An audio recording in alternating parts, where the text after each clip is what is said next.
This Trent Tillman's Sunday night special report, Brush with the Monkey. What do you remember about the incident? I don't know. There was a dinosaur, some kind of cave. Then he hit me with a heat-seeking missile. He showed no mercy, man. Brush with the Monkey, a Hot Topic special report, Sunday at 8. Welcome back. What could have caused this seemingly docile chimp to adopt such reckless behavior? Take the case of Sheila Weston, Diddy's sweetheart for the past 4 years. Theirs was a storybook romance told in the tabloids and talk shows. But sadly, and suddenly, it came to an end. I was in the kitchen. I had just made a banana coconut casserole. It was his favorite. He said he was going out to look at a hovercraft, and he never came back. I think he felt like he needed something more action, more thrills, more horsepower. I miss my monkey! Oh boy. We know you've got the inside tips, Daryl. That's all we want. What about the turbo? All right. When you hit a turbo, let the boost fizzle out before you press the A button. If you press A, you'll cut off any boost you have going. And the power-ups?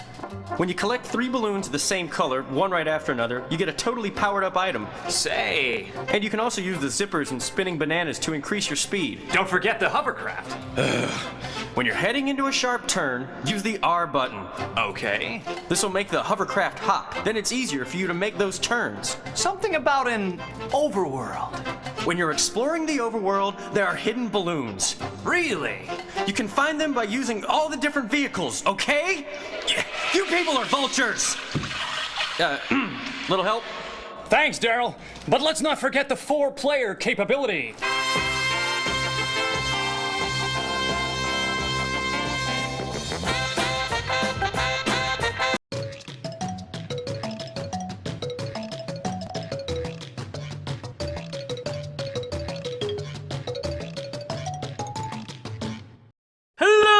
I'm Shatterfoil and welcome to Boss Talk, the show where I rant about enemies, bosses, and their mechanics.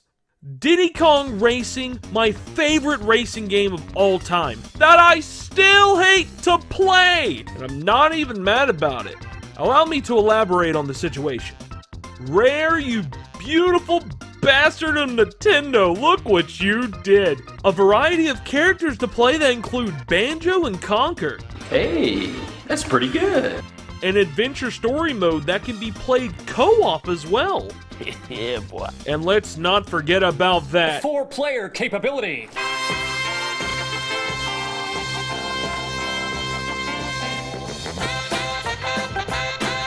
Five different locations with over 20 different tracks with multiple ways to race with the 3 vehicles. And the music. Yes. Crescent Island, banger. Pirate Lagoon, banger. Ancient Lake, Jungle Falls, Walrus Cove, Frosty Village, Greenwood Village, Haunted Forest, Star City, Dark Moon Caverns. Oh, so many good songs. Oh, it's so good. But all of this comes at a price.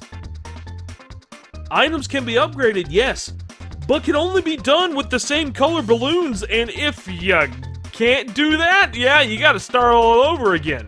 Silver Coin Challenge can suck a massive cock. You have to repeat all the races, collect 8 coins in each one, and most of them are in obscure parts of the map, and I can't deal with it. The DS port is garbage. They replaced Banjo and Conker with 2 more Donkey Kong reps, and what they did instead of the Silver Coin Challenge is boring and tedious. At least the original made me better at the game. And speaking of bosses, by the way, they are cheating bastards!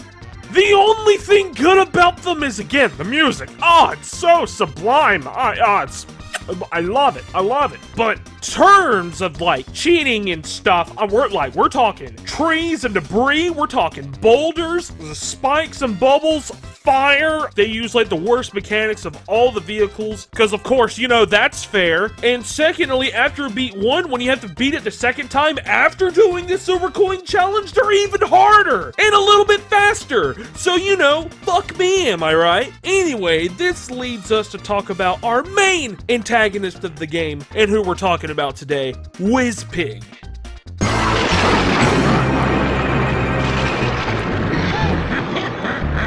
You can't beat me.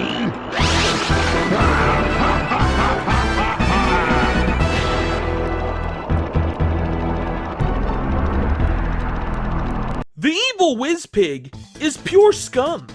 Both of his races are the most infuriating in the game because they wanted to do something different with the races compared to the other bosses. I don't know why, but they just did, and it's not okay. And I'm just gonna say, every time you gotta race him, you have to go through the entire process of skipping his cutscenes over and over. Whether you lose or have to restart in both races, it's just like, oh, fuck, looks like you're going through this again. Oh, there he is. He's the bad guy. Thanks, that's gonna get old real quick. All right, race 1. It's raining. Great, and oh my god, he's already gone. Look at him go! Look at his little legs! This race is bad for multiple reasons. 1, you're in the car, and 2, there are massive amounts of water. I don't know about you, but logic dictates that when you're in a car and you get into a large pool of water, you're going to die! Just by touching the water, you immediately slow down and lose all speed and momentum. And with Wizpig already so fast, that's a reset. And we have to go through the cutscene all over again! But wait, there's more. I forgot to mention that there are no items on this race. There are only zippers/booster pads, that's the actual term for them, and nothing else. This is the only race in the game that does it. And you have to hit every boost on the track and able to win, because on every facet of this course there is water. Some of these sections are just so narrow and so tight that even if you miss just barely, it's going to end terribly for you. The only advice I can give you is that you use the green speed boost mechanic, which if you press the A button once you hit the boost at the right time, you will go a little bit faster and little green flames spout out just to indicate that you've done it correctly. And of course there's the other way of just racing, which is tapping the A button furiously, because somehow that increases your speed more than actually just holding the A button. Which, there is a difference, and you can slightly tell, but other than that, like, it's your funeral. And with a golden balloon for race 1, now on the race 2. But there's something I want to add first. When you beat Wizpig the first time, it gives you the whole credit scene and cutscene ordeal with a small bit of dialogue trying to put you on the right track to beat him once and for all. This leads you to do the trophy races if you haven't done them, which are races of each area's tracks in a different order from doing them the first time. Once you completed them by coming in first, the sign on the beach will change with each new trophy getting collected. Then, with all trophies collected, you get this. Okay, it's control.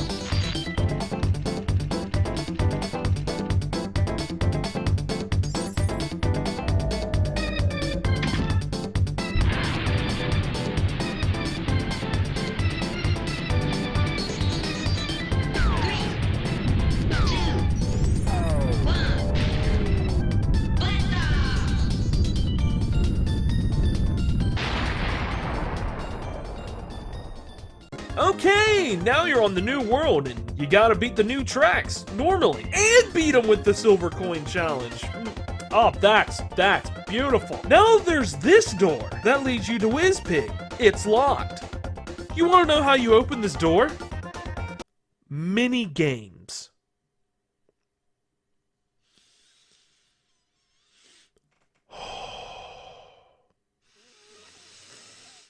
Mini games! Are you kidding? Mini games! Why? Mini games? Fuck! Hidden within the courses are 4 keys, each unlocking 1 mini game. You beat the mini game, you get a piece of TT's amulet, which allows you to open the door and do time trials. 1, some of these mini games are hell to do. 2, why is it mandatory to play mini games to get to the final boss? Okay, now that I've calmed down a bit, let's do race 2.